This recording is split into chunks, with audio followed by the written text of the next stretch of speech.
को दूर करते हुए पारदर्शी और ईमानदार भर्ती की प्रक्रिया के माध्यम से हमने इन कार्यक्रमों को संपन्न किया।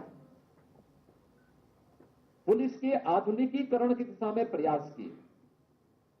पुलिस वेल इक्विप्ड हो, तकनीक से भरपूर हो और हम उसे अत्याधुनिक सुविधाओं से युक्त कर सकें।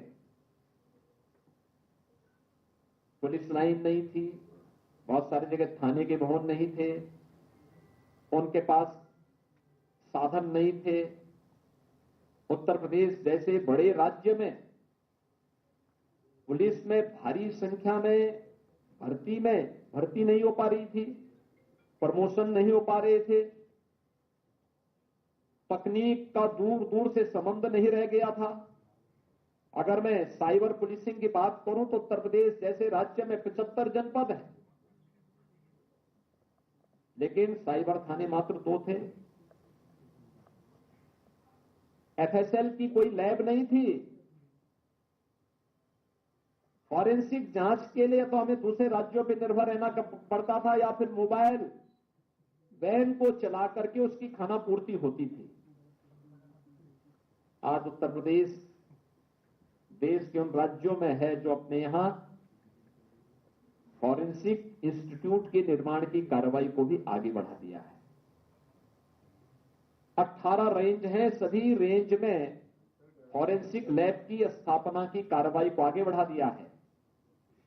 6 फॉरेंसिक लैब हमने क्रियाशील कर दी हैं और इस कार्रवाई को तेजी के साथ आगे बढ़ाते हुए जब महिला सशक्तिकरण की बात होती है, 1947 से लेकर के 2017 तक उत्तर प्रदेश पुलिस बल जो देश के सिविल पुलिस का सबसे बड़ा बल है, इसमें महिला पुलिस कार्मिक मात्र 10 यानी जितने थी आज उसके ठीक 3 गुना है। यानी 5 वर्ष में उसके 3 गुना महिला पुलिस कार्मिकों को भर्ती किया गया, उनकी ट्रेनिंग हुई, वे अपनी सेवाएं राज्य को दे रही हैं, महिला सुरक्षा का एक सशक्त नमूना प्रस्तुत कर रही हैं और उसका परिणाम है कि उत्तर प्रदेश की सभी ग्राम पंचायतों में अब हम लोगों ने महिला पुलिस बीट अधिकारी की तैनाती भी कर दी है। उत्तर प्रदेश पहला राज्य है जिसने हर ग्राम पंचायत में महिला बीट पुलिस अधिकारी की तैनाती की है।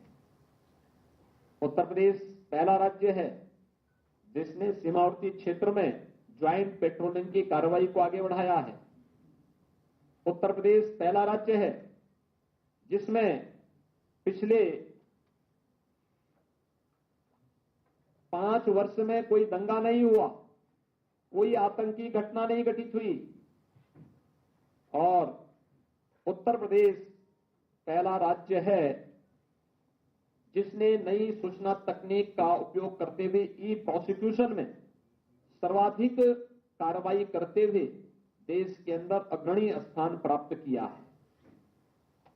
उत्तर प्रदेश के अंदर 1535 थाने हैं, सभी 1535 थानों में एंटी रोमियो स्क्वाड, महिला हेल्थ डेस्क पहले से स्थापित है, ये सफलतापूर्वक कार्य कर रही हैं और प्रदेश के अंदर हम लोगों ने ये भी देखा है कि अपराध नियंत्रण में इससे कैसी सफलता प्राप्त हुई। जहां पिछली सरकारें रिफॉर्म करने में, पुलिस मॉडिफिकेशन करने में विफल थी क्योंकि वह पुलिस को अपना व्यक्तिगत टूल बना करके उसका दुरुपयोग करना चाहती थी,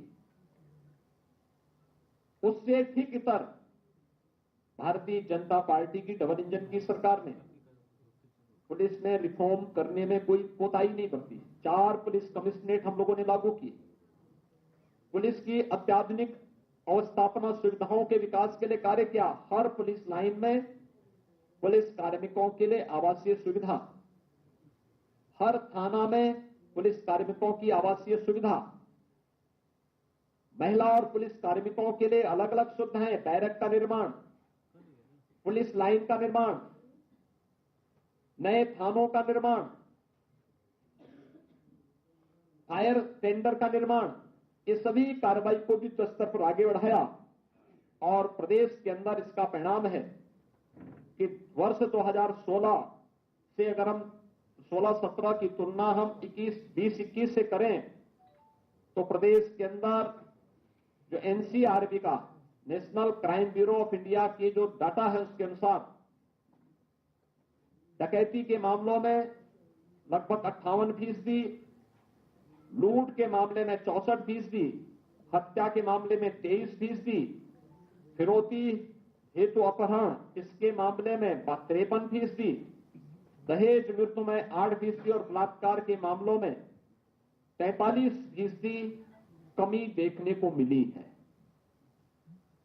यानी बड़ा राज्य होने के बावजूद हम लोग इन सभी मामलों में इतनी कमी लाने में सफलता प्राप्त हुई। प्रदेश सरकार ने इस दौरान धर्मांतरण विरोधी कानून बनाया। प्रदेश सरकार ने लोक व निजी संपत्ति क्षतिपूर्ति अधिनियम बनाया। प्रदेश की सरकार की कार्रवाई में पुलिस मुठभेड़ में भी दुर्दांत अपराधी मारे गए,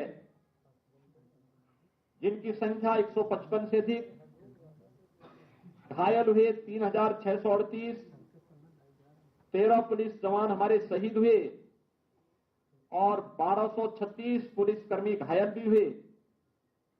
गैंगस्टर एक्ट के अंतर्गत 48,038 अभियुक्त गिरफ्तार हुए और 694 पेशेवर अपराधियों पर या माफियाओं पर राष्ट्रीय सुरक्षा कानून के तहत भी कार्रवाई हुई।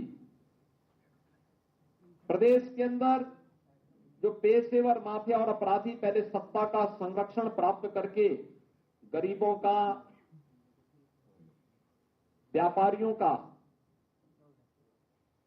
बेटियों और बहनों की सुरक्षा के लिए खतरा बने हुए थे, उन पेशेवर माफिया और अपराधियों पर नकेल कसते हुए 2046 करोड़ रुपए की उनकी अवैध कमाई को जब्त करने की कार्रवाई और भ्रष्टीकरण की कार्रवाई भी राज्य सरकार ने सफलतापूर्वक किया। बहुजन समाजवादी पार्टी की सरकार के समय 364 दंगे प्रदेश के अंदर 5 वर्ष के दौरान हुए थे। समाजवादी पार्टी की सरकार के समय 2012 से 17 के बीच बड़े बड़े दंगे 700 से अधिक हुए, सैकड़ों लोग मारे गए। प्रदेश के अंदर 2017 से अब तक कोई